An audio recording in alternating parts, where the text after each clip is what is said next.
गांव सोनपुर में किशन नाम का एक गरीब किसान रहता था। वह मेहनती और ईमानदार था, लेकिन जमींदार रघुनाथ सिंह के भारी करों के कारण उसकी आर्थिक स्थिति हमेशा दयनीय बनी रहती थी। जमींदार बहुत क्रूर था और गांव वालों से मनमाने कर वसूलता था। एक दिन किशन के खेत की फसल अच्छी हुई, तो उसने सोचा कि अब उसका जीवन बेहतर होगा। लेकिन जैसे ही जमींदार को इसकी खबर मिली, उसने अपने सिपाहियों को भेजकर किशन को बुलवा लिया।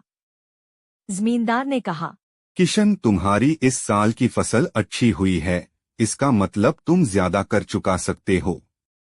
अब से तुम्हें दुगुना कर देना होगा। किशन ने हाथ जोड़कर कहा, मालिक, मैं पहले ही बड़ी मुश्किल से गुजारा कर रहा हूँ।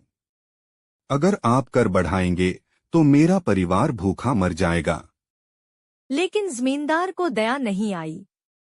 उसने गुस्से में कहा, तुमने कर नहीं चुकाया तो तुम्हारी जमीन छीन ली जाएगी। किशन बहुत दुखी था। वह घर आया और अपनी पत्नी राधा से सब कुछ बताया।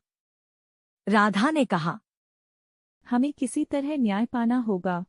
राजा के पास चलो, वे हमारी मदद करेंगे। अगले दिन किशन राजा के दरबार में पहुंचा और अपनी व्यथा सुनाई। राजा न्यायप्रिय थे। उन्होंने जांच करवाई और पता चला कि जमींदार ने अन्य किसानों के साथ भी अन्याय किया था। राजा ने तुरंत जमींदार को दरबार में बुलवाया और कहा, तुमने गरीब किसानों पर अत्याचार किए हैं।